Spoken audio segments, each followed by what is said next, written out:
kwishuka umurimo n'uw'Imana yarawutangiye izawusoza tuza icara hamwe hafi wikwishuka umurimo n'uw'Imana yarawutangiye izawusoza tuza icara hamwe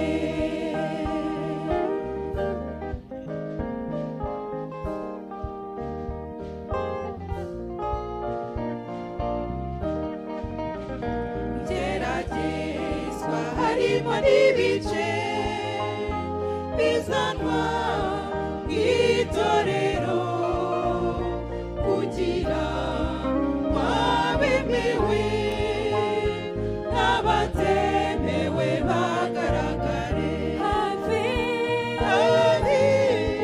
wikwishuka umurimo n'uw'Imana yarawutangiye izawusoza tuza icara hamwe hafi wikwishuka umurimo n'uw'Imana yarawutangiye izawusoza tuza icara hamwe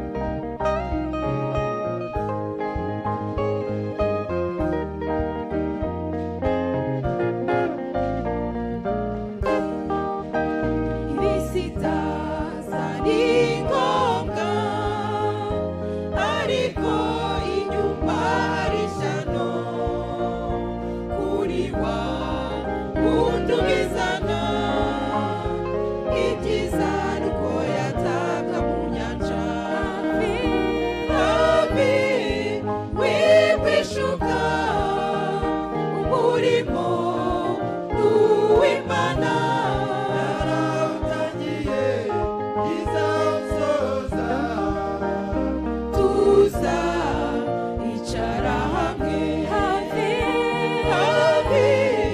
wikwishuka umurimo n'uw'Imana yarawutangiye izawusoza tuza icara hamwe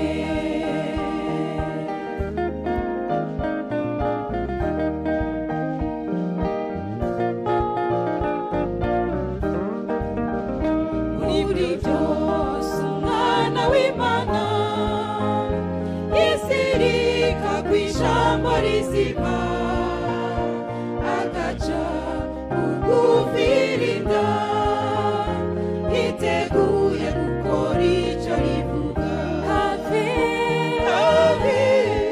wikwishuka umurimo n'uw'Imana yarawutangiye izawusoza tuza icara hamwe hafi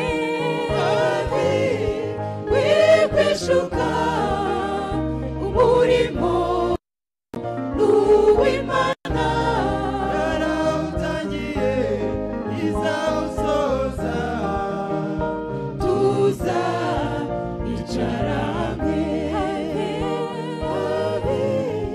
wikwishuka umurimo n'uw'Imana yarawutangiye izawusoza tuza icara hamwe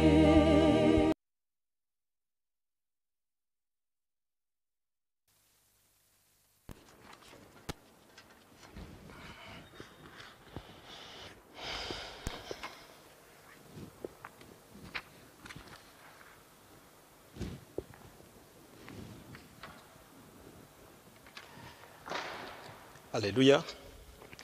turabaramutsa mu izina ry'umwami wacu Yesu Kristo. Imana ibaha umugisha bene data bashiki banjye. Que Dieu vous bénisse, mes frères et mes sœurs. Twongeye kugira umugoroba mwiza. Nous venons d'avoir une soirée agréable. Umugoroba wo kumva ijambo ry'Imana. Une soirée pour écouter la parole de Dieu. Umugoroba wo kongera kubona umugisha. Une soirée pour être béni. Uko ibyo Uwiteka yavuze byose. Parce que tout ce que l'Éternel a dit, ntabwo abeshya. il ne ment point. Ibintu byose Uwiteka yavuze. Tout ce que l'Éternel a dit, bizasohora uko yabivuze. s'accompliront tel qu'il l'a dit. Uko ikintu cyose avuze we yarangiza akageraho ashyiraho indahiro.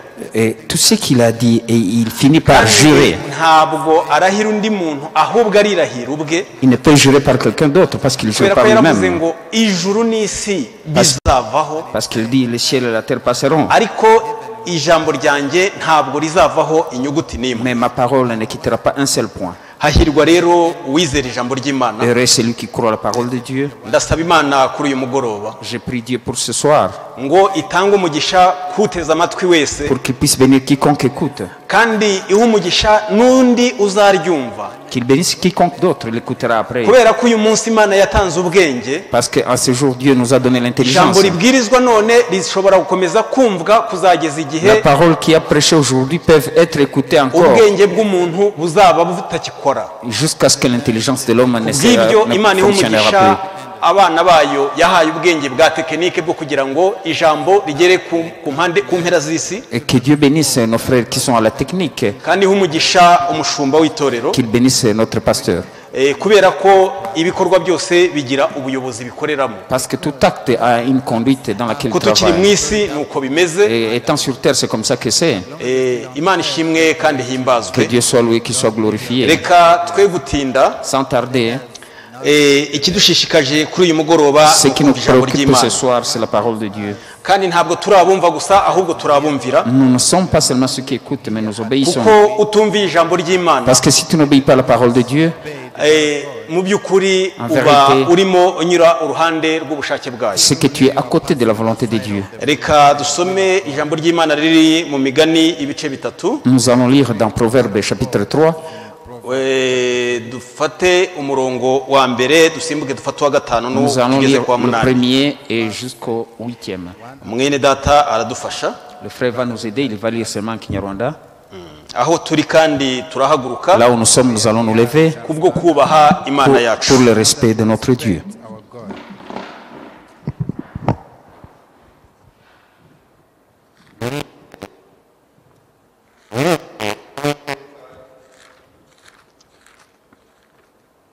Imigani ibice bitatu. Proverbe chapitre 3. Umurongo wa mbere hanyuma premier verset. Nous allons le premier verset. Et puis nous allons sauter au 5e.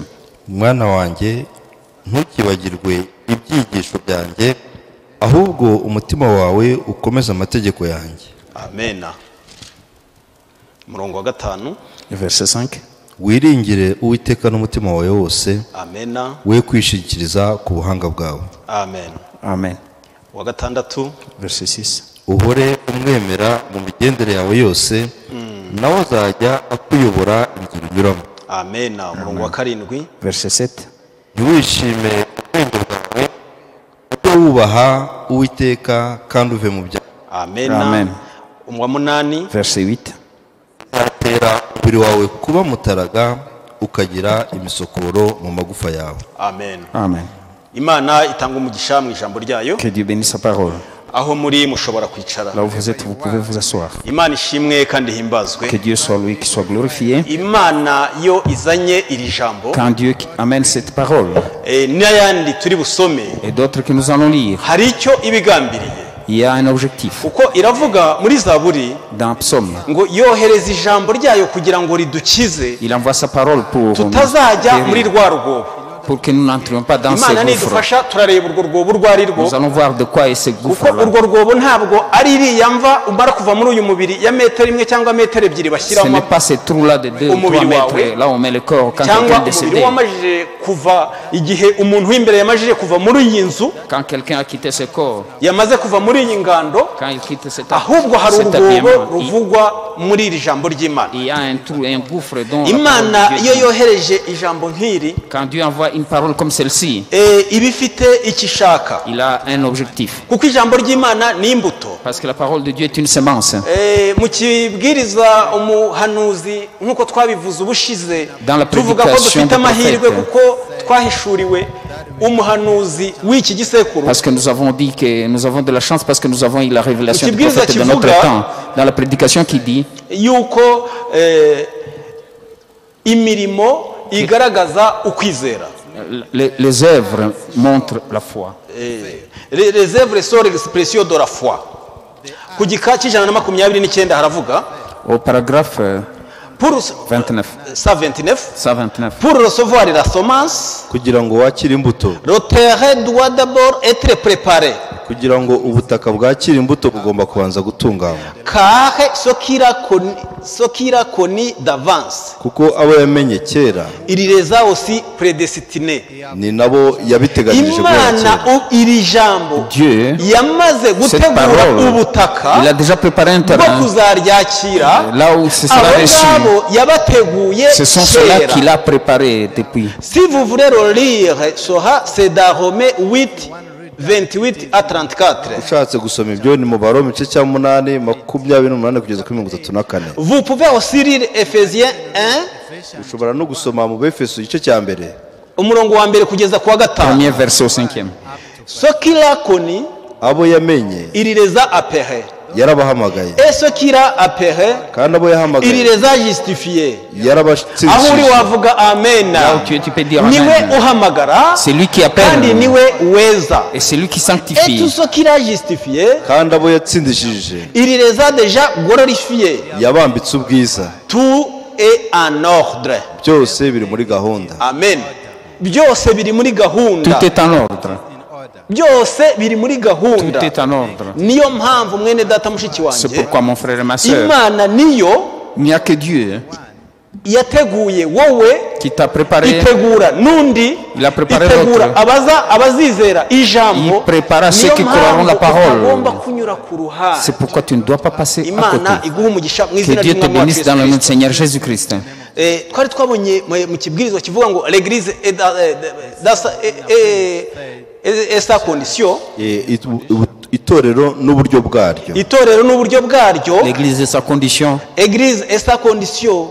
Tubona impamvu tuza mu itorero Et nous avons vu la raison pour laquelle nous venons à kugira l'église. ngo tube abantu beza, Pour être de bons kugira citoyens. ngo tube ababyeyi beza, Pour être de bons parents. kugira ngo tube abakristo beza, Pour être de bons kugira chrétiens. ngo tube abaturanyi beza. Pour être de bons voisins. Ariko ibyo ntabwo twabyigira. Mais là, il n'y a pas une étude à faire sur ça. ahakurikira havuga Voici la suite. nous ne pouvons pas avoir une meilleure compréhension à moins que sera. ntabwo dushobora kugira imyumvire myiza hatabaye ibi ntabwo dushobora kugira Nous ne imyumvire pouvons pas myiza Une hatabaye bonne ibi ngibi. compréhension sans avoir ceci. Et si nous désirons comprendre Dieu, kandi niba dushobora gusobanukirwa imana cela doit sortir de la parole de Dieu. ibyo bigomba kuva mu ijambo ry'imana Parce que la parole est ce que Dieu nous a donné pour nourrir nos âmes affamées. kubera ko ijambo ni ry'imana yaduhaye kugira ngo dutunge ubugingo bwacu bushonje Et le Saint-Esprit a été envoyé pour prendre la parole de Dieu kandi umwuka wera yoherejwe kugira ngo ayakire Amen. ijambo ry'imana et pour nous nourrir par la parole. kandi kugira ngo atugaburire ijambo Voyez-vous, ese murabibona le Saint-Esprit est envoyé de Dieu pour prendre la parole de Dieu et nous la donner selon notre besoin. umwuka wera yoherezwa n'imana kugira ngo afate ijambo ry'imana ariduhe uko turikeneye Amen. Amen. Eh bien, je suis si heureux que Dieu ait prouvé de cette façon. ndanezerewe kuko imana ari uko yabigeneye Qu'il nous nourrit, qu'il nous nourrirait. ko ariko izatugaburira Amen. umwuka wera Le Saint-Esprit, niwe ufata ijambo c'est lui qui prend la parole, akaritugaburira nous nourrit, nous nourrit cette parole bijyanye n'ubushake suivant bw'Imana. sa volonté. Amen. Amen. Niyo mpamvu ntabwo C'est tugomba pourquoi gukora uko Nous ne twishakiye, pouvons pas faire comme nous le tugomba voulons. kwakira ibyo umwami wacu Nous ne yaduteguriye pouvons qu'accepter ce que le Seigneur a préparé nk'uko pour nous, biri mu Bakorinto igice Tel cya que- Abakorinto ba mbere igice cya kabiri. tel que c'est dans 1 Corinthiens Niyo chapitre 2. mpamvu natwe C'est pourquoi nous aussi, bisaba ko dubwiriza ijambo nous duhinda agashyitsi, devons enseigner la parole de Dieu avec crainte. kuko iri jambo ni iry'Imana. Parce que c'est la parole de Dieu. Umwuka wera aza Quand le Saint-Esprit akarifata vient, kugira ngo il ritange prend cette parole ubugingo pour mu bana donner la b'Imana. vie dans les enfants de Dieu. Niyo mpamvu C'est tutagomba pourquoi kurigoreka na nous ne gato, pouvons pas le tordre kuko d'aucune ijambo façon. ry'Imana ryo Parce que la parole de Dieu riratunganye est parfaite. Imana ishimwe kandi Que himbazwe. Dieu soit loué, qu'il Ni soit nayo glorifié. mpamvu C'est pourquoi natwe nous aussi, umurongo wa 12, au verset 12, ariko twebweho pour nous, ntitwahawe ku mwuka w'iyi si, nous n'avons pas reçu l'esprit de ce monde, ahubwo mais twahawe uwo mwuka uva ku Mana kugira ngo tumenye iby'Imana yaduhereye ubuntu.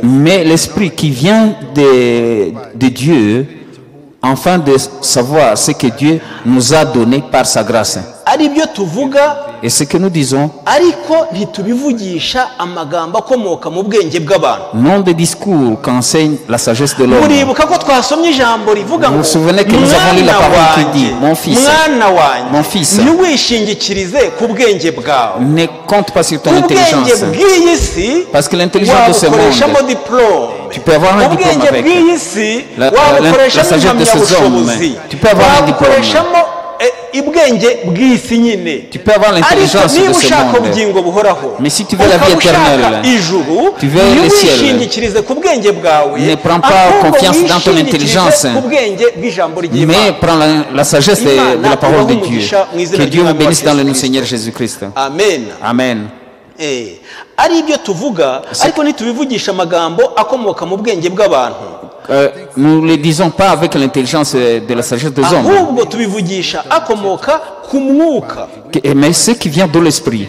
Mwene data mushiki wanjye, Ainsi, mon frère et ma sœur, dusobanuza iby'umwuka bindi, nous sondons c'est de l'esprit par l'esprit. ariko umuntu wa kamere Mais l'homme charnel, ntiyemera iby'umwuka il w'Imana, n'accepte pas les choses kuko spirituelles de ari Dieu. ubupfu kuri we, Parce que c'est une folie pour lui. akaba atabasha kubimenya Il ne peut pas connaître cela. kuko bisobanurwa mu buryo bw'umwuka. Parce que cela s'explique spirituellement. Imana ishimwe kandi Que Dieu soit himbazwe. loué, qu'il soit glorifié. Mu izina ry'umwami wacu Yesu Dans le Kristo, nom du Seigneur Jésus-Christ. turi imbere y'Imana rero Nous sommes devant Dieu kugira maintenant ngo iduhe pour qu'il puisse nous iby'umwuka donner les choses spirituelles gitunga ubugingo. qui va nourrir notre Twabonye âme. ko Nous avons vu que abayuda les Juifs, bashaka ibimenyetso, Judas veut le signe. ariko abagiriki Mais les Grecs, bashaka ubwenge, ils veulent de la sagesse. ariko ubwenge Mais la sagesse, nyakuri la vraie buri sagesse, mu ijambo ry'Imana. c'est dans la parole de Dieu. Amena.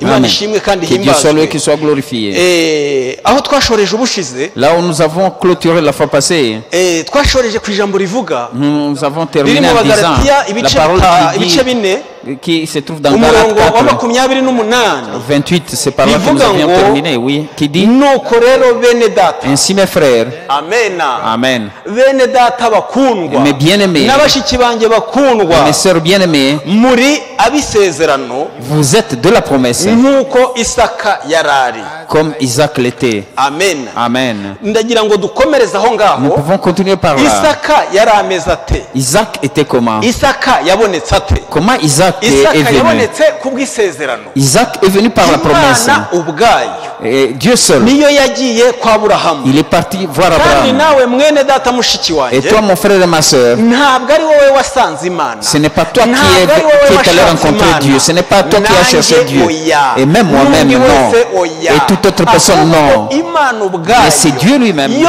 yaravuze ngo Il a dit. namanikwa akajya hagati y'isi n'ijuru, Et quand il sera entre le ciel et la terre. azireherezaho amahanga yose Il attirera le monde ariko entier sur abantu bose lui. ntabwo bagombaga Mais kumwemera tous ne devaient pas le croire. aho niho muri yohana igice cya mbere Mais dans Jean chapitre umurongo wa 1, cumi na kabiri Jean chapitre 1, havuga 12, ngo il est dit, abamwemeye bose mais tous ceux qui l'ont cru, abamwemeye À tous ceux qui l'ont bose cru, yabahaye ububasha il leur a donné bwo la kuba puissance, no le kwitwa pouvoir de abana devenir b'imana enfants de Dieu. amen Amen. impamvu uteze amatwi Pourquoi? iri jambo Tu écoutes cette nuko parole. wamwemeye C'est parce que tu niyo l'as mpamvu reçu. uri umwana w'imana Et c'est pourquoi tu es un niyo enfant de Dieu. mpamvu uri umuragwa C'est pourquoi niyo tu es mpamvu héritier. uri uw'isezerano C'est pourquoi tu es de la promesse.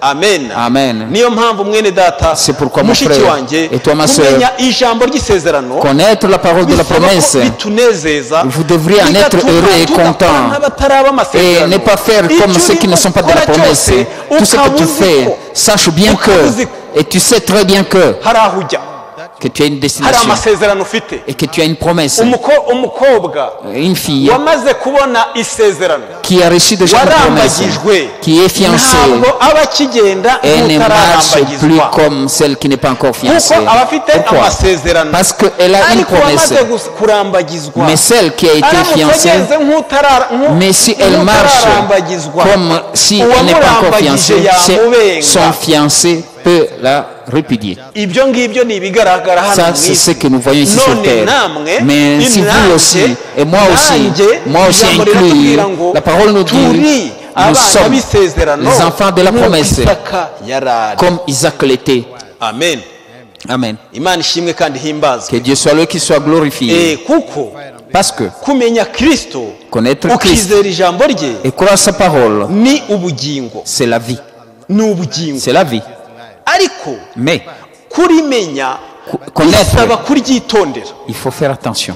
kurimenya ni rimwe Connaître, c'est une chose. imigani ibice bine Proverbe 4. imigani ibice bine Dans Proverbe 4, umurongo wa 20 kugeza kwa 22 Proverbe 4, 20, 22.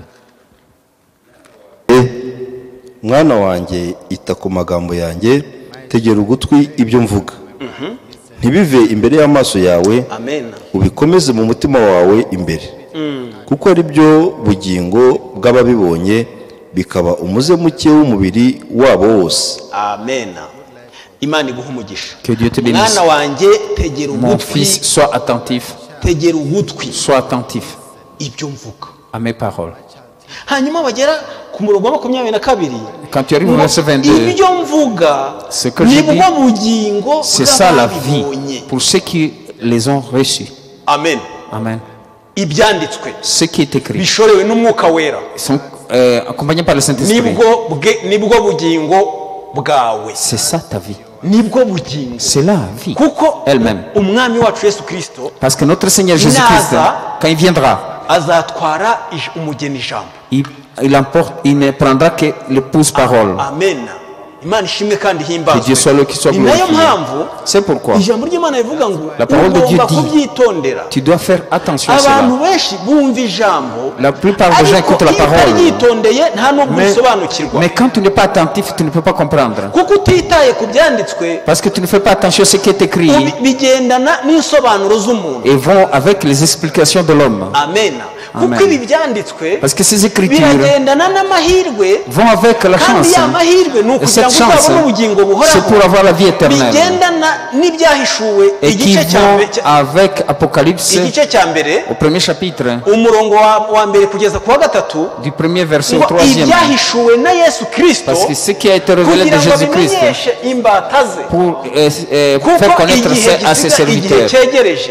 Parce que le temps est passé. hahirwa usoma Heureux celui qui lit hahirwa n'uwumva et celui qui écoute amagambo y'ubu buhanuzi et les paroles de cette imana prophétie. ibaha umugisha bene data bashiki bacu Que Dieu vous bénisse, mes niyo frères et mes mpamvu sœurs.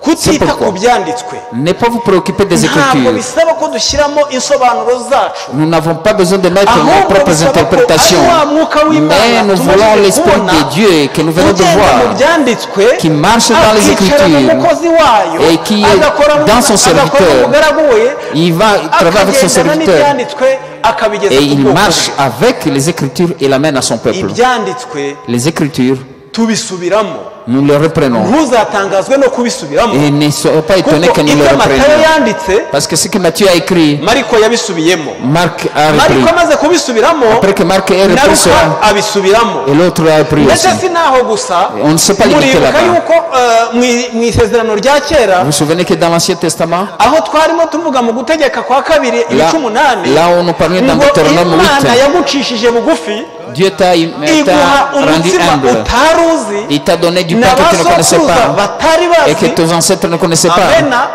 Amen. kugira ngo ikumenyeshe ko Pour t'informer umuntu adatungwa n'umutsima que gusa l'homme n'est pas nourri seulement ahubwo par le atungwa pain, n'ijambo riva mu mais kanwa qu'il est nourri de k'uwiteka toute parole qui vient de la bouche de l'Éternel.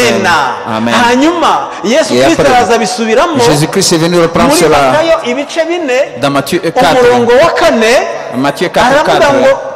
Il dit, umenye neza yuko sachez bien ceci umuntu que adatungwa n'umutsima l'homme gusa ne vit pas seulement du pain, ahubwo handitswe ngo Mais il est atungwa écrit n'amagambo ava mu kanwa qu'il k'uwiteka est nourri par les paroles qui viennent de la bouche de l'Éternel. Amen. kandi uwo uwiteka Et cet éternel, ni Yesu Kristo c'est ubwe. Jésus-Christ lui-même. Amen. Amen. nk'uko twarimo tubibona mu bafilipi Comme on le voit dans Philippiens, ibice bibiri dans umurongo chapitre 2, wa cumi na rimwe Et havuga 11, ngo il est dit indimi zose que toute langue, zose zihamye ko confesse que Yesu Kristo ari uwiteka Jésus-Christ est l'Éternel, kugira ngo afin que Imana data wa twese ihimbazwe. Dieu notre Père soit Imana glorifié. ibavugisha bene data bashiki banjye. Que Dieu vous bénisse, mes Niyo frères et mpamvu sœurs. aho uri ujye pourquoi là où tu gushima es, Imana rendre gloire à bisaba Dieu. kwitondera ibyanditswe. Il faut être attentif à la parole Iyo de Dieu. ibyanditswe Quand l'écriture, utabifashe uko biri, quand tu ne prends pas cela hari comme c'est, ubutumwa rimwe bwigeze kugenda. et il y a un message qui était parti un jour,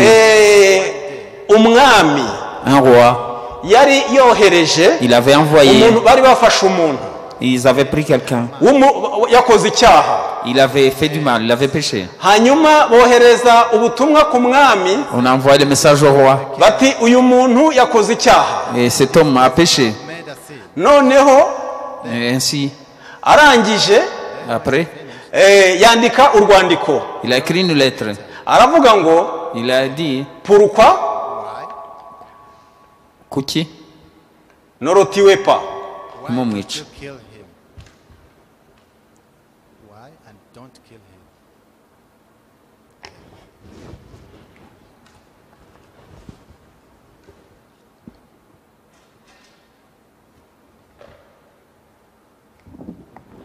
hanyuma Et après, uwo yarwandikiye à celui à qui la lettre était adressée, arandika asoma ngo il a lu comme c'est que c'est. pourquoi Why?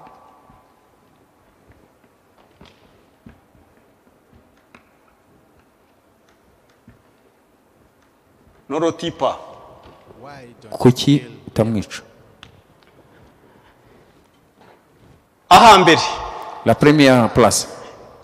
ibyanditse hano byose ni bimwe. Les paroles sont les mêmes. pourquoi Kuki, point d'interrogation, ikibazo, akabazo, norotiwe pa. why don't kill him? ntumwica. pourquoi noneho hano hari pourquoi Down here the list. noroti pa. Why don't you? Hano hari kuki utamwica. ikibazo And question. Une question. ahambere haravuga ngo For the first say La première partie dit kuki why? pourquoi ntimumwice. ne le tue pas. aha kabiri haravuga ngo La deuxième phrase dit kuki mutamwishe. pourquoi ne l'avez-vous pas tué. none Maintenant, we yari yanditse biriya bya mbere, il a écrit la première aje phrase. kuzageraho ajya kubareba, Il est parti le voir. arababaza ati Il leur a demandé, ndashaka kureba wa muntu je veux voir cet homme-là mwambazaga. et que vous m'aviez posé la question. ati Le dossier que vous m'aviez soumis. noneho baramubwira bati Il dit, quoi uratubaza wa muntu se si watubwiye ngo tu nous demandes cet homme-là, mais tu ngo nous as kuki dit tutamwishe, pourquoi nous ne l'avons pas tué. twahise tumwica. On l'a tué immédiatement. ati murabeshya, Vous mentez. muzane urupapuro n'abanditsi. Amenez le papier que je vous ai envoyé. urupapuro yanditse Le papier sur lequel il avait ni écrit, ruriya rwa mbere c'est le premier. ngo kubera iki Pourquoi? ntimumwice. Point d'interrogation, ne les tue pas. none bo bisomeye Mais ils ont lu bifatiye uko babyumva, Ils ont enlevé le point bisaba d'interrogation kwitondera ibyanditswe. et ils l'ont tué. ni Il faut nayo faire mpamvu attention aux bene data Écritures. mushiki wanjye, C'est pourquoi mon frère et ma soeur, igihe cyose Et tout le temps, bisaba ko ibyanditswe il faut respecter les Écritures. n'iby'abana b'Imana. C'est pour les enfants de Ntabwo Dieu. ugomba kugenda Tu ne dois pas utereganywa Tu le prends n'imiraba comme tu hirya no veux hino. et tu es au gré des vagues. Bisaba yuko Il faut que wita ku byanditswe tu te préoccupes des Écritures, atari ukwita ku nyuguti, pas les lettres, ahubwo ari ukumenya Yesu Kristo. mais connaître Kuko Jésus-Christ. twabonye neza yuko Parce que nous avons vu iyo clairement ufite Yesu que Kristo quand tu as Jésus-Christ, n'ibyaha biragenda. et les péchés partent.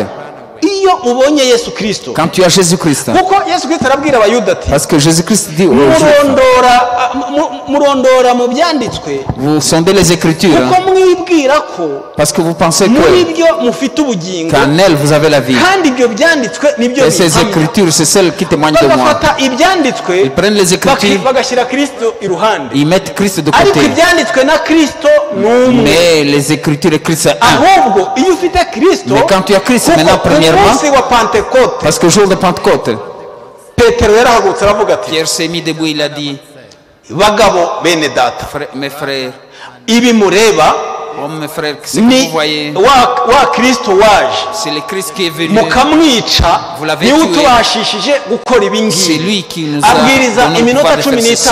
Il a prêché pendant 15 abantu minutes bibacomita mu mitima. et les gens firent percer par leur yavuze cœur. Kristo gusa, Et il a parlé seulement de yavuze Christ. Kristo gusa. Il a parlé seulement de Christ. barangije Et après- baravuga bati none tugire Et dute. après, ils lui ont dit, que ferions-nous? Zakayo Et nawe niko byagenze. Et c'est fut iyo arrivé ainsi wahuye pour na lui. Yesu Kristo, Quand tu as rencontré niyo Jésus-Christ, mpamvu ugomba c'est pourquoi kumufata tu dois le prendre ukamukomeza. et tu le iyo prends uhuye au na Yesu sérieux. Kristo birahinduka. Quand tu rencontres Jésus-Christ, la chose change. Amen. La donne change. Amen. uzabaze Barutolomayo, Demandez à Barthélemy. yahoraga ajya kwa muganga, Il partait toujours ariko voir un hari médecin. umuganga w'abaganga. Mais il y a le médecin des médecins. aho Barutolomayo, aho Yesu Kristo ari, Là où Jésus-Christ est, impumyi zirareba. les aveugles voient. uzabaze wa murwayi wari umaze imyaka 38 Demandez à ku cet kidendezi. homme-là qui était à côté de la Yesu piscine pendant 38 ahageze, ans. Quand Jésus-Christ est yari arrivé amenyereye ko là-bas, hari umuntu uri bufate undi, il espérait que quelqu'un igihe va le afite abe prendre. bakamujugunya mu mazi. Celui qui a les siens, il le ariko jetait à Yesu l'eau. Kristo aruta abo bose. Mais Jésus-Christ est plus que tout umufite cela. aba afite byose. Celui qui a Jésus, we il a tout. yaramubwiye ngo ikorere Il lui a ubugingo bwawe dit, prends ton ugende. lit et marche.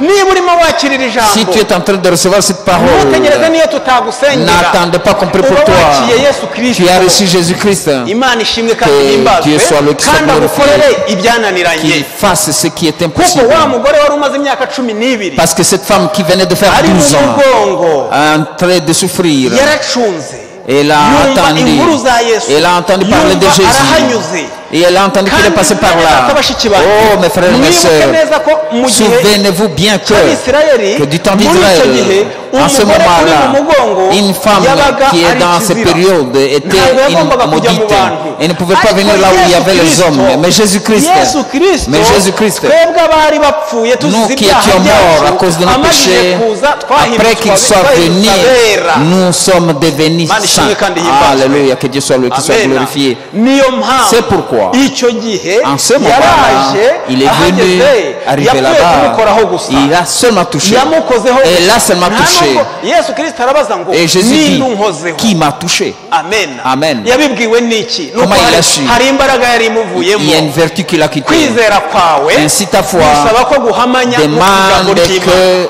que ça marche avec la parole de Dieu. bisaba ko guhamanya n'uko ijambo Et ry'Imana, ça doit marcher atari avec, en uguhamanya parallèle avec la n'uko parole de Dieu. umubwiriza, Non atari avec le uguhamanya prédicateur. n'uko umudiyakoni, Non pas être en accord avec atari votre uguhamanya diacre. n'uko umukozi w'Imana Non uwo pas ari être we en accord wese, avec n'importe quel atari serviteur de uguhamanya Dieu. n'uko umuntu ukomeye, Mais bisaba ko peu guhamanya importe qui il est, n'Imana ubwayo. ça doit être en accord avec Dieu lui-même. Amen. Amen. Imana ishimwe Que kandi Dieu soit loué, qu'il soit glorifié. Niyo mpamvu bene C'est data pourquoi, mes bashiki frères et mes banjye, sœurs, bisaba yuko il nous faut ijambo ry'Imana que la parole de Dieu, nous puissions garder cela. Amen. Amen.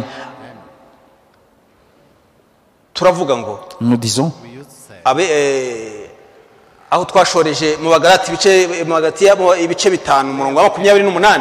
quand par là, nous avons lu dans Galates bene data chapitre 5, bashiki banjye Mes ngo frères et mes namwe sœurs, muri abaragwa vous êtes aussi nk'uko co-héritiers. Isaka yari ari, Isaac ngo namwe était. muri abisezerano. Vous êtes de la ariko promesse reka aussi. tuvuge gakeya kuri uyu murage. Mais revenons sur cette promesse. ese abantu bose bashaka umurage? Est-ce que tout le monde veut ibibazo l'héritage? uzasanga mu ijambo ry'Imana Est-ce que les problèmes que tu vas rencontrer dans la bizaba parole de Dieu, uzasanga bishaka tu bose trouveras bibaza que tout le monde se pose la question de ngo savoir ariko ngo umuntu yabona comment quelqu'un puisse ubugingo avoir buhoraho la vie gute? éternelle. Comment? uhereye muri Luka ibice 18 Et à commencer par Luc wa 28. musore w'umutunzi Les jeunes hommes riches. Luka 18 umurongo wa Luc 18 ugakomeza 18 ukagera kuri 30. jusqu'à 30.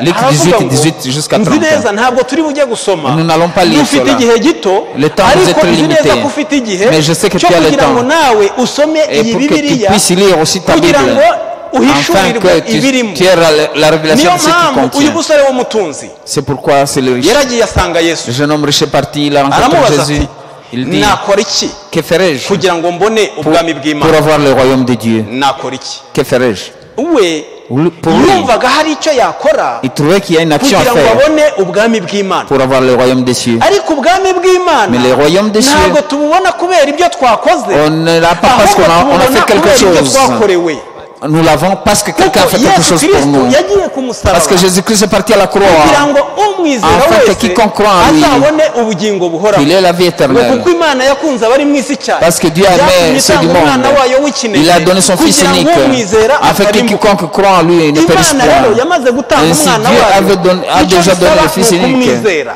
L'essentiel, c'est de le croire. noneho Yesu Ainsi, Kristo aramureba Jésus-Christ l'a regardé arangije et aramubaza après il lui dit, reka tuhanyarukire on peut lire là-bas. Luka 18 hera ku murongo wa Luc ku murongo wa 18. 18 On va commencer par le verset 18. Luc 18, 18. umutware aramubaza ati mwigisha mwiza nkore nte ngo mbone kuragwa ubugingo buhoraho. Yesu nawe aramusubiza ati unyitira iki mwiza? Nta mwiza keretse umwe ni Imana. Uza amategeko ngo ntugasambane, ntukice, ntukibe, ntukabeshyere abandi, wubahe so na nyoko. Aramubwira ati ayo yose narayitondeye mpereye mu buto bwanjye. Yesu abyumvisha aramubwira ati noneho ushigaje kimwe, ibyo ufite byose ubigure uha abakene, nibwo uzagira ubutunzi mu ijuru, uhere ko uze unkurikire. Imana iguha umugisha Que Dieu vous bénisse. nawe wakomeza Et vous pouvez continuer. yabanjije kubaza ngo Il a commencé par nkore iki demander, kugira ngo mbone que ferai-je ubwami pour bw'Imana? avoir le royaume des cieux? Ibi ni nabyo c'est Nikodemu nawe yashakaga Et c'est ce que Nicodème aussi ariko voulait. Nikodemu ageze kuri Yesu Kristo Mais Nicodème, quand il est arrivé à Yesu Kristo Jésus-Christ, aba yamubonye et Jésus-Christ l'avait déjà vu, arangije atangira kumubwira ibye il commence à lui ati raconter. igihe wari uri munsi y'igiti ngewe Quand tu étais nakureba sur l'arbre, je te regardais. noneho Nikodemu ati Nicodème s'est dit, nawe abaza ukuntu yabona ubugingo buhoraho il a demandé comment il Yesu pouvait Kristo avoir la vie aramubwira éternelle. ati Jésus-Christ lui dit, bisa utavutse ubwa il kabiri faut naître de ngo nouveau. abyarwe Il ntabwo est né ashobora de kubona l'eau. ubwami bw'Imana Il ne peut pas voir le royaume des cieux.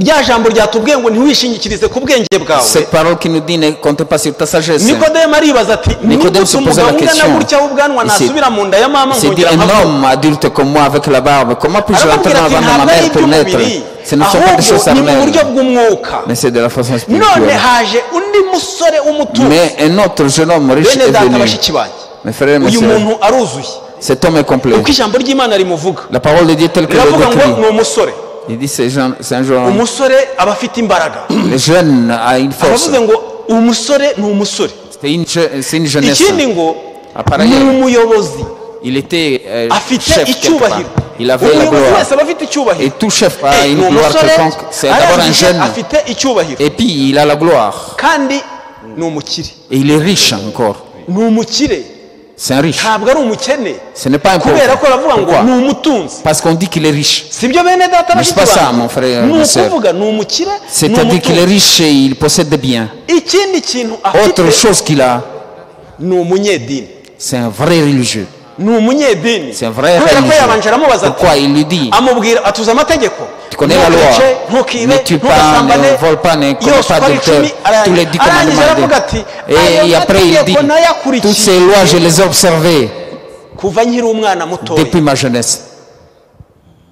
niyo mpamvu C'est pourquoi. mwene data mushiki wanjye Et toi mon frère et ma soeur, ntabwo bisaba ngo il nous est demandé, icyo bisaba ni ukuvuka ubwa ce qu'il nous kabiri est demandé c'est de naître de nouveau. icyo arimo yibaza C'est qu'il est en train de se buri poser comme wese question. arashaka umurage Toute personne Erega veut umurage un w'Imana ni héritage. mwiza L'héritage de Dieu est bon. amen Amen. umurage w'Imana ni L'héritage mwiza de Dieu est bon. Il faut Alléluia. l'avoir. Amen. kuko Parce que- nunyaruka Quand vous allez muri zaburi dans Psaume ya 15 Psaume 15. umurongo wa mbere havuga ngo Le premier verset dit uwiteka ninde uzaguma mu mahema yawe, qui restera sous tes tentes, Seigneur, ninde uzaterera ku musozi w'uwiteka. qui montera sur la montagne de l'Éternel. wagera kuri zaburi ya 24 umurongo wa gatatu hakavuga ngo 24, 4e verset. zaburi ça dit, 24 umurongo wa gatatu 24, 4, 3. ninde uzazamuka umusozi w'uwiteka, ninde uzahagarara ahera he? amena. Ni buri wese aba yibaza Ainsi, toute ngo personne se pose ninde la question. uzahagera. Qui Ariko arrivera kugira là-bas? ngo ubone umurage Pour avoir l'héritage, nuko ugomba kuba uwo mu muryango tu w'Imana, dois être de la famille de nuko ugomba Dieu. kuba umwana w'isezerano. Tu dois être un fils de la kuko promesse. ijambo ry'Imana riravuga ngo Parce que la parole de Dieu dit, abamwemeye bose, c'est tous ceux qui l'ont reçu, abamwizeye bose, tous ceux qui ont cru en lui, yabahaye kuba il leur a donné le pouvoir abana b'Imana. de devenir enfants de Dieu. abana b'Imana rero Les enfants de Dieu bisaba ainsi, ko bakora nk'abana b'Imana. ils doivent tourner Imana comme les ishimwe enfants de Dieu, kandi que Dieu soit le qui soit wowe glorifié. wamajije Toi qui as kwitirirwa déjà izina rye, porté son nom, kuko uwitwa parce que izina rye celui qui porte son nom, aranaryambaye. il est habillé de son nom. iyo wambaye rero imyenda, Quand tu es habillé de ce genre de kuko umuganga vêtements, iyo yambaye itaburiya y'umweru, parce que quand le médecin hari porte ibyo son yemerewe tablier blanc, il y a hari des choses n'ibyo dont il atemerewe lui est gukora. permis de faire et d'autres non. umusirikare Les militaires, yambaye imyenda, quand il porte son hari ibyo uniforme, yemerewe gukora, il y a des choses hari qu'il peut n'ibyo faire atemerewe et gukora. d'autres qu'il ne peut pas Ni faire. umuntu wese. C'est toute personne kandi uniforme, Ainsi, l'uniforme, umwenda cet habillement ugaragaza akazi montre akari. le travail que tu fais. none na Ainsi, nous aussi, ijambo ry'Imana riratubwira ngo la parole de twiyambure Dieu nous imyanda dit yose, de nous hanyuma dépouiller de tout mauvais habillement, twambare Kristo. mais qu'on porte none Christ. niba waramaze kwambara Et si Kristo, tu portes Christ, ugomba kumenya Tu ibyo dois umukristo savoir agomba ce gukora, qu'un chrétien doit faire. ukamenya Et n'ibyo tu dois utagomba savoir ce gukora. que tu ne dois pas faire. Imana iguhe umugisha Que Dieu te n'izina bénisse ry'Umwami dans le wacu nom du Yesu Seigneur Kristo. Jésus-Christ. niyo mpamvu mwene C'est data pourquoi mon mushiki wanjye, frère et ma soeur, umurage ainsi turimo l'héritage tuganamo, dans kuko nzi lequel nous neza ko allons, ibyinshi, parce que je sais que plusieurs choses, il y a beaucoup de choses à faire, je ni sais. nayo mpamvu, C'est pourquoi Aleluya, Amen. ibyo gukora Nous avons ntabwo ari beaucoup de choses à ugufasha faire. abakene gusa. Ce n'est pas seulement aider les pauvres. Imana impaye uburyo, Si Dieu me yewe donnait hari les umukire moyens, nafasha, il y a un riche que je peux aider. hari umukire nafasha, Il y a un riche que je kandi peux n'ubu aider. ngubu barafashwa. Et aujourd'hui, Aba- sont aidés. uzi gufasha neza Celui qui sait bien wafasha umukire, aider, il faut aider les kubera riches. yuko ijambo ry'Imana Parce que la riranambwira parole ngo de Dieu me dit, bagira ngo abana b'Imana barakeneye, ils pensent que les ariko enfants de Dieu sont bakundishije pauvres, benshi. mais Wajya nous gutungisha nourrissons umuntu plusieurs. utari umukire se? Est-ce que tu ne peux pas nourrir Reka plusieurs da. si tu n'es pas riche? Kubera iki? Dufite Pourquoi? isezerano Non. rivuga ngo Parce que nous avons une promesse qui dit, Dawidi asubiramo Et David akavuga reprend. ati nari Il muto dit, j'étais none petit, ndashaje je deviens sindabona bien. umwana w'umukiranutsi Je ne vois pas un enfant asabiriza. d'un homme Cyangwa yishwa n'inzara. aller mendier ou uri crever de umukire faim. rero, Tu es riche, wafasha umukire, tu peux aider même ariko les reka riches. nkubwire, Laisse-moi te kubera dire. ko abana b'Imana atari abakene, Parce que les enfants de Dieu Aburahamu ne sont pas ntabwo pauvres. yafashije, ntabwo yagaburiye abakene. Abraham n'a pas nourri les pauvres. ubwa mbere isezerano yabonye kugira ngo La Isaka aboneke, promesse qu'il a eue, ntabwo c'était ari pour avoir Isaac. abakene yagaburiye, Ce n'est pas le pauvre qu'il a nourri. oya, Non. yabonye abagabo batatu Il a vu 3 hommes. arahishurirwa, Il a eu la révélation. kuko nujya kugaburira abakene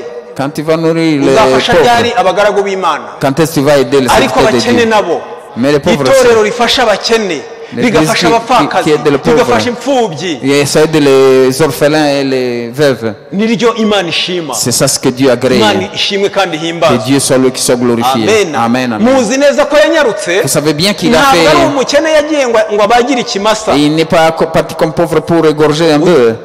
ahubwo yahaye Mais il a donné. uwamuhaye. C'est lui qui lui a donné. Imana ishimwe kandi Que Dieu soit le qui soit mu glorifié. izina ry'umwami wacu Dans le nom du Yesu Seigneur Kristo. Jésus-Christ. Ariko kwitanga ni byiza Mais c'est kandi donner, c'est kwitanga bien. ni ngombwa, Et c'est important. ariko reka maze ngere kuri uyu Mais laisse-moi umurage, arriver kuko à cet umurage turimo héritage. tuganamo Parce que l'héritage dans lequel nous nous ukugarurirwa, orientons, c'est restaurer. ni ukugarurirwa. C'est la restauration. kugarurirwa he? Restaurer quoi? kugarurirwa ibyo twahoranye. Ce que nous avions avant. umva uko Yesaya abivuga. Écoutez ce qu'Ésaïe en dit. Yesaya 35. Et Ésaïe 35. Yesaya 35. Ésaïe 35. Yesaya 35. Ésaïe 35. duhere ku murongo wa 5. Et on va commencer par le verset 5. Amen. icyo gihe impumyi zizahumurwa n'ibipfamatwi bizaziburwa. Amen. Imana iguhe Amen, umugisha. amen, que Dieu Icyo te bénisse. gihe En ce moment-là, impumyi zizahumura. les aveugles verront. Amen. Amen. icyo gihe À ce naho moment-là. naba ndi impumyi none Même si je suis aveugle maintenant, ariko icyo gihe mais à ce moment-là, nzareba je verrai. kubera iki Pourquoi? kuko nakiye Yesu Kristo Parce que j'ai accepté niyo Jésus-Christ. mpamvu n'impumyi iri muri twebwe C'est pourquoi s'il y a un aveugle parmi nous, ihumure qu'il soit tranquille. amena Amen. ngo kandi n'ibipfamatwi Mais bizaziburwa les sourds nta entendront. gipfamatwi kizaba gihari Il n'y aura pas de icyo sourds. ni ukugarurirwa icyo Ese- gihe ikirema Ainsi, kizasimbuka nk'impara le boiteux sautera comme petero na je sais yohana pas. baherutse kubikora Pierre et Jean l'ont igihe fait. bagendaga bakagera ku Quand ils sont rusengero partis, arrivés à l'église, au temple, bahagera quand ils sont arrivés devant le abasaba temple, amafaranga on leur a kubera ko demandé amenyeye de l'argent gusaba parce qu'il est ariko habitué icyo gihe à si amafaranga demander. yari agisabwa Mais ce n'était ahubwo pas imbaraga l'argent. z'ijuru zari Mais la zamanutse puissance de Dieu était baramuhakanira descendue. bati iby'amafaranga mubyihoreye Et l'argent, on n'a ahubwo pas icyo besoin pour dufite le nicyo moment. Mais tugiye ce que nous kuguha avons, c'est ce qu'on va te ujye donner. utanga icyo ufite Et il faut donner ce que tu as. amen Amen, amen. baramubwira Il leur bati dit, mu izina rya Yesu Kristo Dans le Seigneur haguruka Jésus-Christ, lève-toi. kuko Yesu Kristo niwe Parce urema que Jésus-Christ, c'est lui qui Yesu crée. Kristo niwe ukiza Jésus-Christ, c'est lui qui Yesu guérit. Kristo niwe uvuga bikaba Jésus-Christ, c'est lui yategeka qui bigakora. ordonne et ça se fait. imbaraga dufite si izacu La puissance que nous avons n'est imbaraga pas notre. dufite ni La iz'uwaducunguye puissance que nous avons, c'est celui qui nous a imana sauvés. ishimwe kandi Que Dieu himbazwe soit lui qui soit glorifié. amen Amen, amen. ngo kandi Ainsi. ngo kuko amazi azadubiriza mu butayu Parce que l'eau jaillira dans le imigezi désert. igatembera mu kidaturwa Et les eaux karindwi dans cette. umusenyi kandi umusenyi wotsa utera ibishashi uzahinduka ikidendezi n'umutarwe Quand la poussière qui brûle sera comme un étang d'eau. mu ikutiro ry'ingunzu aho zaryamaga hazaba ubwatsi n'uruberanya n'urufunzo Et il y aura de l'herbe là où il y avait des chacals. kandi hazabayo inzira nyabagendwa Il y aura un chemin frayé iyo nzira izitwa inzira yo kwera et ce sera un chemin de sainteté. abanduye umutima ntibazayicamo Et les méchants n'y passeront pas. ahubwo izaba iya ba bandi Et ce sera pour ceux-là. abagenzi naho baba ari abaswa Et ntibazayiyoba même les insensés ne se perdront ahubwo pas. iyo nzira izaba iya ba Et bandi ce chemin sera pour ceux-là. inzira izaba iya ba bandi Ce chemin sera pour ceux-là. ba bandi bahe Qui sont ceux-là? ba bandi bahe Qui sont ceux-là dont bari on muri parle? zaburi ya 50 Qui sont dans Psaume 50, umurongo wa 5 verset 5, havuga ngo qui dit munteranyirizeho réunissez pour moi abakunzi banjye et mes bien-aimés. amena abakunzi Amen. banjye Mes bien-aimés. ngo kubera ko yamenye izina Parce qu'il a connu nicyo mon nom. nzamukiriza Et je le guérirai pour abakunzi cela. ba Yesu Kristo Quels sont les bien-aimés de Jésus-Christ? Ce sont ceux-là iyo nzira izaba pour iyabo lesquels le chemin sera pour tracer pour eux. Que Dieu soit le qui soit mu glorifié. izina ry'umwami Dans le nom du wacu Seigneur Jésus-Christ. bene data bashiki Ainsi, mes frères et mes sœurs, aho icyo gihe nta bumuga Il n'y aura pas d'infirmité. Il n'y aura pas de maladie. kandi imana Ainsi, izaza ibane Dieu, nabo il viendra et sera avec eux. niyo mpamvu Yesu Et Kristo c'est avuga pourquoi ngo le Seigneur Jésus-Christ dit, ntimuhagarike imitima n'ayez pas le cœur en l'air. mwizere imana nanjye munyizere Croyez en Dieu, croyez en moi. amena mwizere imana nanjye Croyez en Dieu, croyez en munyizere. moi. niyo mpamvu ubwo C'est tumukunda pourquoi. tutaramubona Parce que nous l'aimons sans l'avoir vu. turamukunda tutaramubona Nous l'aimons sans Ariko l'avoir vu. nagaragara, Mais quand il sera manifesté, tuzasa nawe nous lui ressemblerons. Amen. Amen. tuzasa nawe Nous lui kandi ressemblerons. bikiri none Et étant dufite aujourd'hui, umugisha comme il est encore temps, nous sommes bénis de le croire et d'être avec lui. Parce que nta mahoro y'umunyabyaha il n'y a pas de paix pour un nta pécheur. mahoro y'umunyabyaha Il n'y a pas de kuko paix. tukiri na hano mu Parce isi, que étant encore ici sur yatangiye terre, il kudusogongeza a commencé à nous faire goûter. yatangiye Nous kudusogongeza goûtons déjà. amen Amen. imana ishimwe kandi Que Dieu soit himbazwe le qui soit glorifié. mwene data mushiki wanjye Et toi, mon frère et ma soeur, Yesu Kristo Jésus-Christ, tujya turirimba tukavuga ngo nous chantons souvent et dit, azadutabara il viendra nous secourir. azadutabara Il viendra nous secourir. Amen. C'est comme ça qu'il nous a Kandi kuko promis. azadutabara. Et c'est vrai qu'il Kuko viendra nous yaradutabaye. secourir. Parce qu'il nous a sauvés. Alléluia. Alléluia. hari abantu babiri yatabaye Il y a deux personnes qu'il a reka sauvées. tubavugeho Parlons d'eux. yatabaye umugore Il a wari sauvé une femme umunyabyaha, qui était une pécheresse. yatambanye Elle kandi était koko byari adultère. byo Et kuri c'était we vrai. urubanza niwe urangiza Le urubanza jugement était niwe clôturé. mucamanza wa C'est lui nyuma le dernier juge. barangije bamucira urubanza Et il fit juger ainsi. ariko umugore Mais cette femme, aragenda aravuga ati elle est partie. njyewe ibyanjye byarangiye Pour moi, ça n'est fini. ariko Yesu Kristo Mais Jésus-Christ, niyo rwarangiye arugarura inyuma même si c'est déjà fait, il retourne ça. Il réouvre. iyo yabishatse Quand il veut, abikora uko abishaka il fait comme il entend. we upfa kuba waragiriwe imbabazi Et l'essentiel, c'est ariko d'avoir reçu le ntugakore ibyaha pardon. ngo ubuntu busage Ne commets pas de péché pour Bisaba que la ko grâce twanga surabonde. icyaha n'igisa nacyo. Nous devons haïr le péché, tout ce kuko qui baramufashe ressemble. baramumushyira Et on l'a pris, kugira on ngo l'a amené. bamutege ubundi baba baramurangije kuko Et il itegeko nicyo devait en ryavugaga finir. C'est ça ce que la loi disait. On devait l'achever. bagombaga kumutera amabuye On devait la cyari kubaha. lapider, l'achever. ariko bajya gutega yesu Et ils kirisito sont partis piéger Jésus-Christ kugira ngo amucire urwo gupfa pour qu'il la condamne à mort. batasigare bavuga ko ari umwicanyi Qu'on reste dire qu'il était kandi assassin. natamwica S'il ne le tue pas, akavuga ngo ntibamwice Qui disent qu'on ne le bazavuge tue ko pas. yica amategeko qu'on dise qu'il annule la loi. arangije rero Ainsi, en terminant, muzi uko byagenze Vous savez comment- ce qui s'est umugore passé. we nta n'ikindi nta n'imbabazi la yasabye femme n'a pas demandé même pas pardon. nta mwanya wo gusaba imbabazi yari Elle n'en afite avait pas le temps. ariko imbabazi z'imana ntabwo zirondoreka Mais la miséricorde de Dieu niyo est mpamvu yavuze ngo insondable. umwana wanjye C'est pourquoi dit mon fils, umwana wawe kumubabarira ton ntibisaba fils ko pour le asaba pardonner, imbabazi tu n'as pas besoin de demander umugaburira pardon. atakubwiye ngo Tu umugaburire le nourris sans qu'il te wa le mubyeyi we demande. umwonsa Et atari uko toi, akubwiye ngo la maman, wampaye ibere tu allaites le bébé sans que l'enfant le ni demande. data C'est le none aravuga Père. ngo mwana Il dit wanjye mon fils. imana ishimwe Alléluia. kandi himbazwe Ils sont là qui sont warakoze data glorifiés. Merci Seigneur. ube uri hakurya y'amazi Que tu sois ube au-delà uri des ku eaux. mugabane w'isi aho uri Que ku tu sois mugabane dans wose n'importe quel w'isi continent. ukaba warakiye Et que yesu tu as reçu kirisito le Seigneur arakubwira Jésus-Christ. ngo mwana Il te wanjye dit, mon fils, humura Fais attention. ubwo isi Tel que le monde nikwanga est, isi et nikwanga si le monde te uzajya wibuka yuko atari souviens-toi iwanyu que ariko nawe ainsi ubane toi-même n'abantu aussi, bose amahoro vivez en paix ukore avec tout le monde. icyo ab'ijuru bakora Faites ce que ceux du ciel font. Sitefano Amen. Ainsi Stéphane. Stéphane, Sitefano Ainsi mu Stéphane. byakozwe n'intumwa ibice 7 dans Acte au chapitre 7, yarahamije il a témoigné de noneho cela. bagera igihe cyo kumwica Et on est arrivé au moment de le kugira ngo lapider. bamutere amabuye On le lapidait pour le tuer. ubwo ni ibyakozwe n'intumwa ibice 7 C'est Acte au chapitre 7.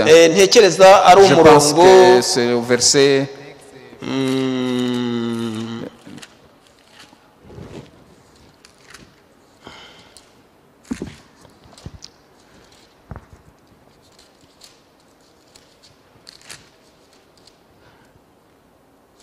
umurongo wa mbere iyo uhereye ku murongo wa mbere En commençant par le premier verset. umutambyi mukuru aramubaza ati ibyo niko biri? Aramusubiza ati yemwe bene data kandi ba data nimwumve. nyarukira ku murongo wa 54 Va au verset 54. On saute au verset 54. ngo babyumve batyo bazabiranwa n'uburakari bamuhekenyera amenyo, ariko Stefano yuzuye umwuka wera ararama atumbira mu ijuru, abona ubwiza bw'Imana na Yesu ahagaze iburyo bw'Imana. Imana iguha umugisha Que Dieu te bénisse. nawe uze gukomeza ariko buretse gukomeza Allez kugira ngo continuer, tubanze tugire icyo ne continue tuvuga pas, bamuhekenyera amenyo Et ils ont grincé des dents pour ngo lui. bamuhekenyeye amenyo Et en grinçant birajyana na leurs rya dents. jambo riri Et ça va avec cette parole qui dit, riri mu befeso ibice 5 Qui umurongo wa va dans 16 Ephésiens n'uwa 17 26, havuga ngo 27. mwishime iteka soyez toujours dans l'allégresse. bamuhekenyera amenyo Ils grincent leurs ntubwire dents. uko bayahekenye Ne me demande pas comment ça namwe s'est murabizi passé. muri mu isi Vous le savez dans arangije ce warararama monde.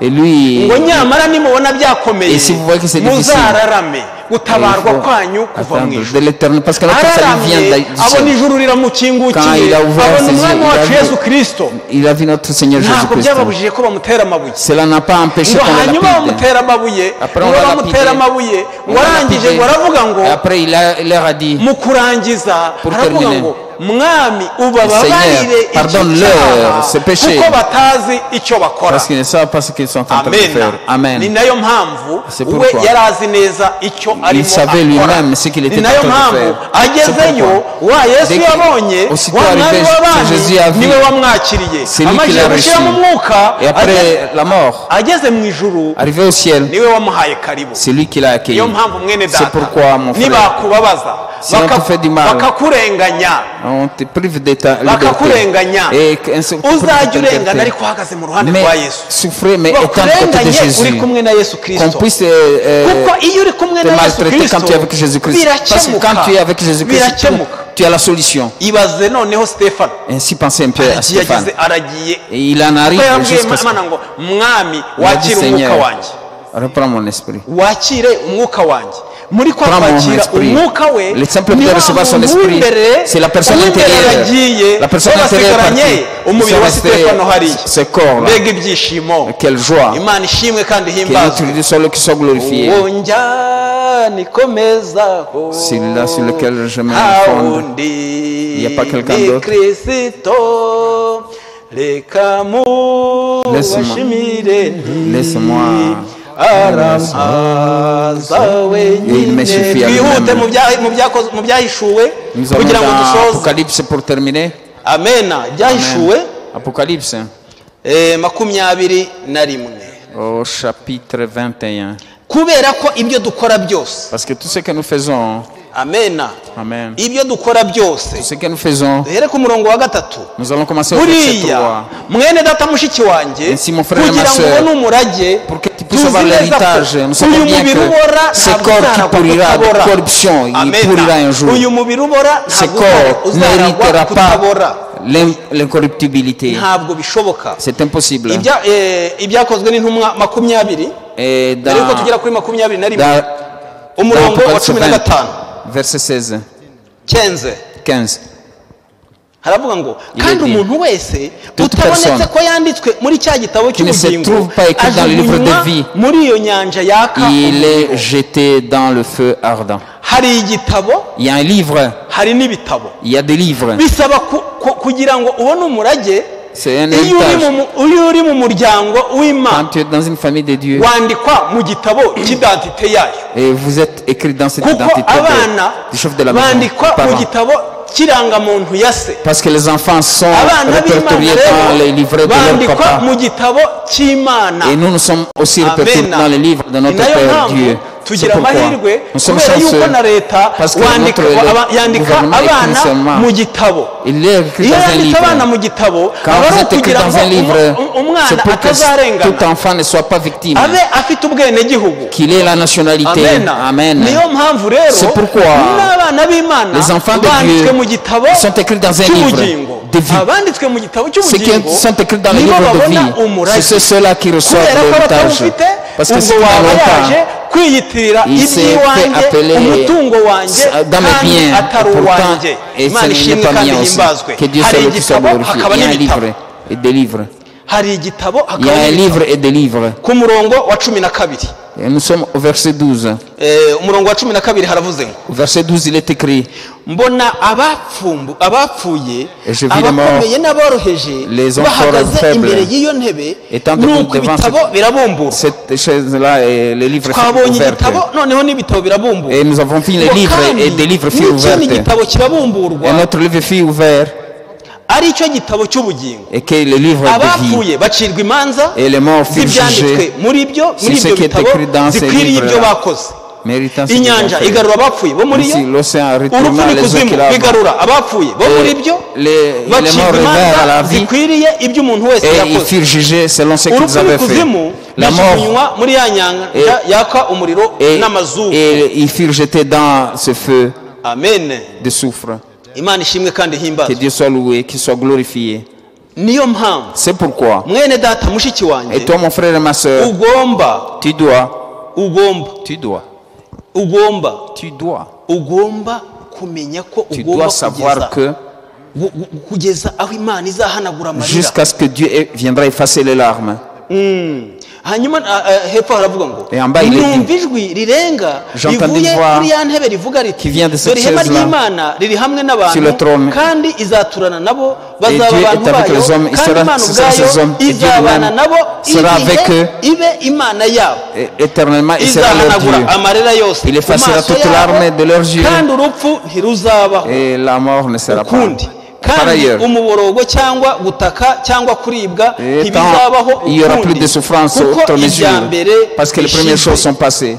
amen. Amen. Imana ishimwe kandi himbazwe Que Dieu soit loué, que mu soit izina glorifié. ry'umwami wacu Yesu Kristo. Dans le nom de notre Imana Seigneur Jésus-Christ. ntihinduka. Dieu ne change pas. mwene data mushiki wanjye, Ainsi, mon frère et ma niyo sœur, mpamvu ugomba kumenya ngo tu dois savoir bien que imirimo ukora les œuvres que tu fais, imirimo ukora les œuvres que tu fais irandikwa muri bya bitabo. sont écrites dans ces livres-là. imirimo ukora Ce que tu écris, irandikwa muri bya bitabo ce que tu fais ni nayo est écrit dans ces livres. iyo umuntu aravuga ngo ye iyo tu umuntu dis asezeye amen, ngo kubera ko quand quelqu'un dit au revoir, il imirimo dit, agiye quand- kuruhuka parce ngo qu'il se ariko repose imirimo des yakoze œuvres. igenda Mais imuherekeje ce qu'il a Imana ishimwe fait, kandi les travaux qu'il a himbazwe fait l'accompagnent. imirimo y'abera Les œuvres des saints sont écrites. Alléluia. Alléluia. Nubwo abantu batayandika Même si les gens ne mwene peuvent pas data écrire. mushumba, Ainsi, mon Imana frère iguhe pasteur, umugisha, que Dieu te imirimo bénisse. wakoze, Les œuvres que ubwo tu as fait, bagututse, quand on t'a n'ubu injurié, bakaba bakigutuka, et il t'injurie ariko jusqu'à ce imirimo jour, il wakoze, t'insulte. Mais les kugira œuvres que ngo tu as itorero fait, rihagarare, pour que l'église soit debout, yaranditswe. c'est déjà Imana ishimwe écrit. kandi Que Dieu himbazwe. soit le qui soit Kandi nawe glorifié. mwene data, Ainsi toi mon frère, Alléluia. alléluia. Imana ishimwe, Que Dieu soit loué. alléluia. Amen. Niyo abantu bagutuka, Même si les gens t'insultent, bamuhekenyeye amenyo, mais les gens ont grincé les dents contre Imana les ishimwe serviteurs de kandi Dieu, que Dieu soit le qui soit nakomeza glorifié. mwagira ngo ni Et ukumutaka, si je ariko continue, ibintu on va croire que utavuga c'est umuntu agihagaze, les glorifier. ntuzabivuge twamuherekeje. Et ne dis pas de bonnes choses à quelqu'un quand tu l'accompagnes, quand il est mort. Mais dis-le quand il est encore vivant. Il est passé par plusieurs étapes, notre pasteur. On bose baramuciye on l'a abandonné. bamucira amacandwe, On a bose craché sur lui. baramwanga, Ils l'ont arahagarara. haï. None Il uyu s'est tenu munsi debout, turacyari sans dire un itorero mot. rihagaze Et mu nous buntu sommes bw'Imana. toujours une Imana église ishimwe vivante ko dans la grâce de yamurinze, Dieu. kandi Que Imana Dieu soit imuhe le umugisha, kandi qui l'a gardé, qui izamuha le bénisse, ijuru, qui lui donne izarimuha, le ciel. kubera ko iravuze Il ngo lui imirimo donnera. y'abera Parce que irandikwa. il dit les œuvres de ceux sont écrites. Amen. Imirimo y'abera izibukwa, Les œuvres des saints sont imbere souvenirs. y'Imana Devant Dieu, izibukwa. Dieu s'en souviendra. Imirimo y'abera Les œuvres des saints izibukwa. seront en souvenance. Imbere y'Imana Et devant Dieu, izibukwa. ce sera en souvenance aussi. Mwene data mushiki Ainsi, wanjye, toi, mon frère et ube ma soeur, hafi ube que tu sois de loin ou de près, twe tubivuga nka hano mu isi. nous ne le disons Ariko comme étant nagira ngo encore ici sur nkubwire terre, mais ngo- laisse-moi te dire ceci. nagira ngo nkubwire Je voudrais te ngo, dire que icyo ukora cyose, tout ce que tu ijisho fais, ry'Imana l'œil de rireba Dieu isi yose icyarimwe, voit le monde entier rikayireba en un seul nk'iyambaye coup. ubusa. Il le voit Nta comme s'il était cyihishe nu. gihari, ngo ndetse n'icyavugiwe mu rwohererano Mais ce qui a été dit en kizagaragarira secret ku gasongero. sera manifesté Amen. à la Imana ibahe toiture. umugisha Que Dieu te ko mwafashe bénisse. amatelefone Parce que vous avez pris votre mukavuga téléphone, ubuhamya votre bw'abera, ordinateur pour mukareka dire kuvuga les ibibi byabo, et pour dire le bien de vos frères, sans dire le mal de vos frères. ibibi by'abandi, Quittons de dire le mal des autres. tujye tuvuga ibyiza uko Parlons tubonye bien uburyo, de notre, autant que nous en Kandi avons duhugurane. l'opportunité. Exhortons-nous Kandi les uns les dukore autres ibyo abera et faisons ce que les saints doivent Amen. faire. Amen. mu baheburayi ibice 10 Dans Hébreux 11, ngo abo bose bapfuye Mais bakize. tous ceux qui sont Nubwo morts avec la bapfuye. foi, même s'ils sont Eliya morts, yarapfuye, Élie est mort, Mose yarapfuye, Moïse est mort, ariko abo bose mais tout cela nous le verrons, Amen. ils Na Branham ressusciteront. yarapfuye. Et Branham est mort, ariko yaragize iyerekwa, mais il a eu une arazamuka ageze vision. hejuru, Et arrivé aravuga au ciel, ati, il dit, oh, ubwo aba Pawulo bazinjira, comme ceux de Paul n'abandi entreront, bazinjira. les miens aussi entreront. Imana ibaha Que Dieu umugisha vous bénisse mu izina ry'umwami dans le wacu nom Yesu de notre Kristo. Seigneur Jésus-Christ. Bakundwa, Mes bien-aimés, mwigire ubwoba. n'ayez pas peur. Bakundwa, Mes frères, mubwe neza. soyez Bakundwa, dans la grâce. mwishime. Soyez contents. Mukomezanye. Et Muvuge fortifiez-vous. ibyiza. Parlons de Muvuge bien, de iby'uru bonnes choses. mutima. Parlez de choses Kubera ko qui icyo consolent. uvuga cyose ni icyo Parce que akora, tout ce que Dieu, Uwiteka ce que l'homme arakizi. dit et ce qu'il fait, Imana ibahe l'Éternel le umugisha connaît. mu Que izina Dieu vous ry'umwami bénisse wacu dans le nom Yesu du Seigneur Kristo. Jésus-Christ. Amen. Amen. Amen. Amen. Amen.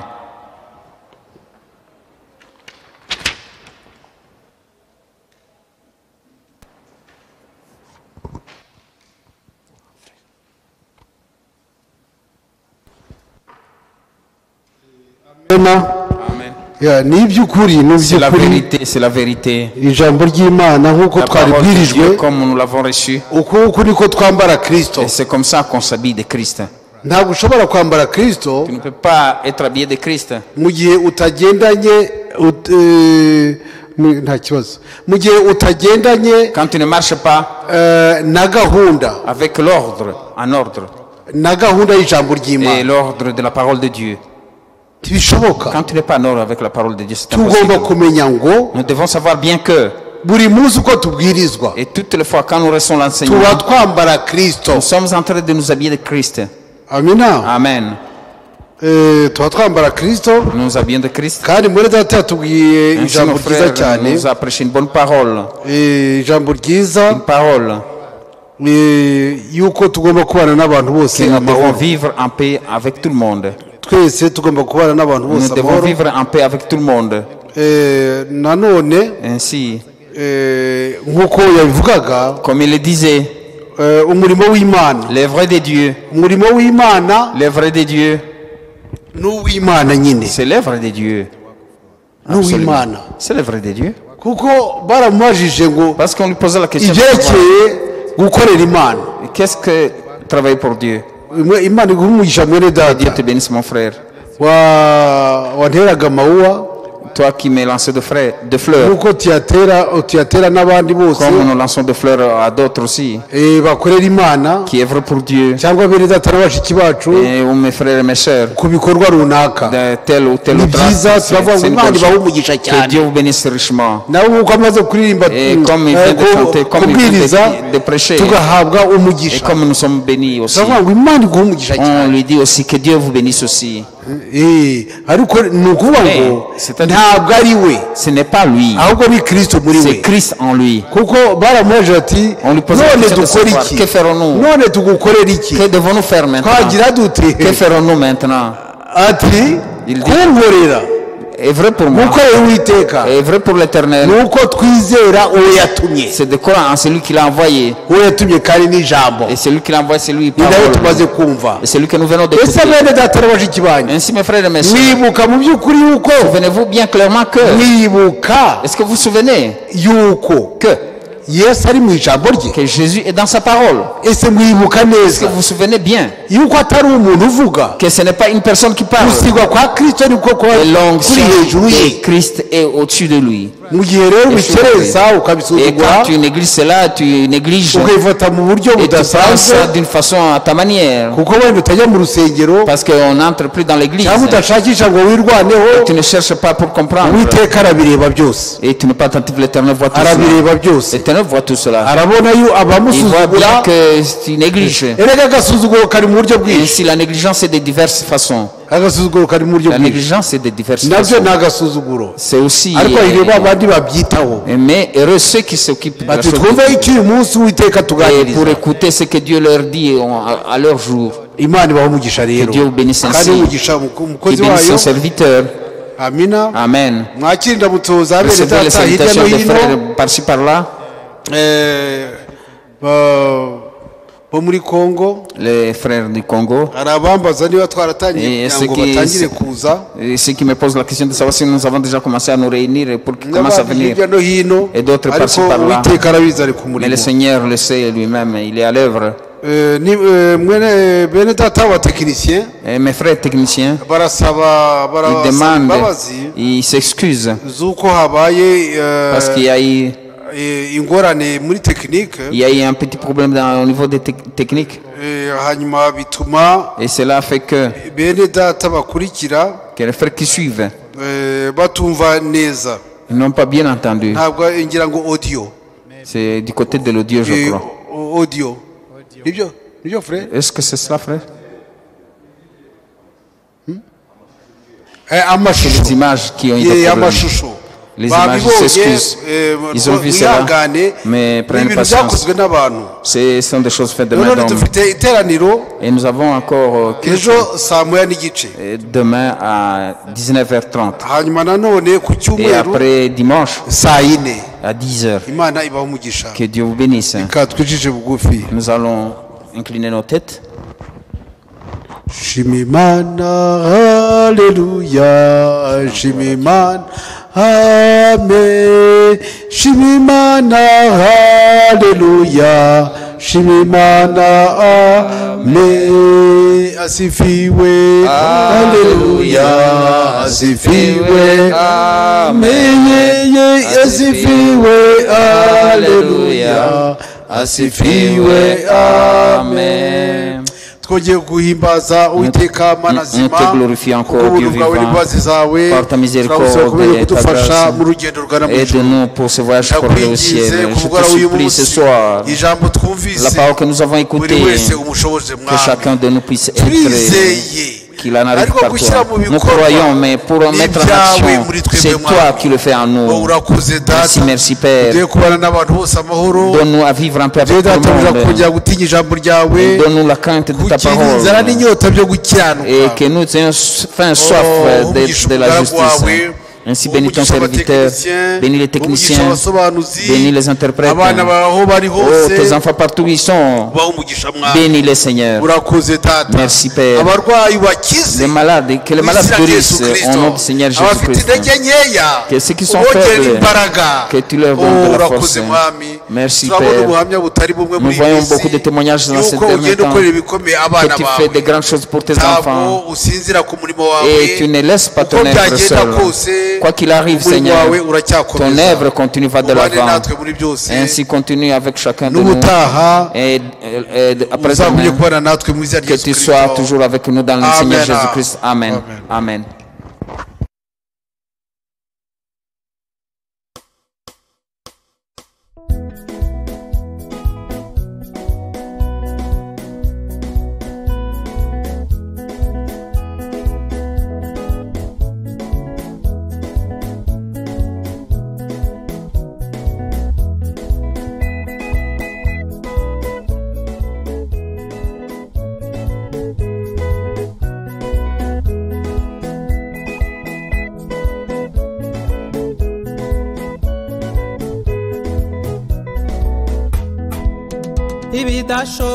Ibidashoboka birashoboka icinzira aho itari imisozi hindura ibibaya ibyawe si byo byayinanira ibidashoboka birashoboka icinzira aho itari imisozi hindura ibibaya ibyawe si byo byayinanira inyanja itukura yatanze inzira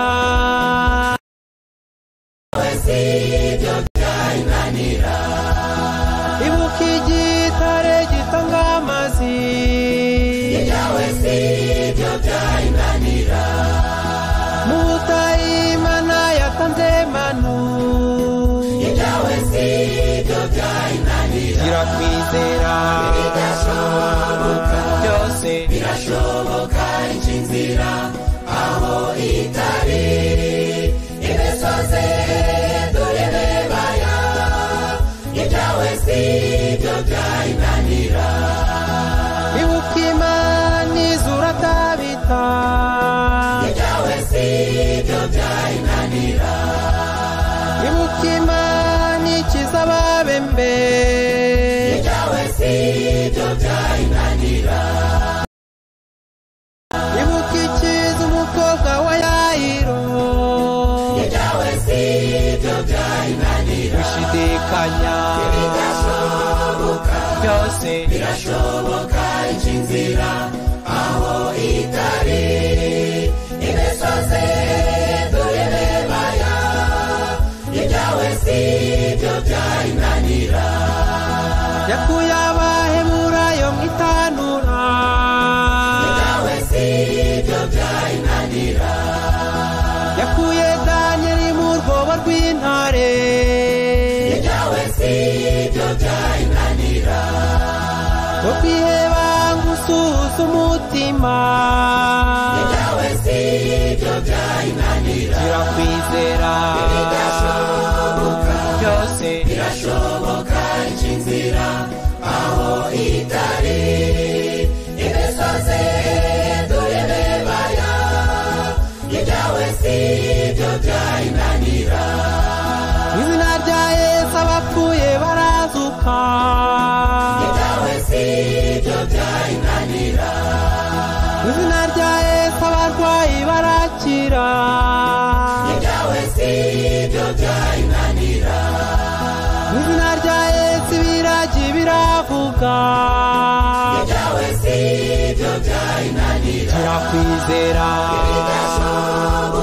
byose birashoboka inzira aho itari imisozi dore bebaya ibyawe si byo byayinanira tuzaceceka gira ibyiringiro ibyawe si byo byayinanira yambika ubura byigaburira inyoni ibyawe si byo byayinanira izina rya birashoboka ibyawe si byo byayinanira wishidikanya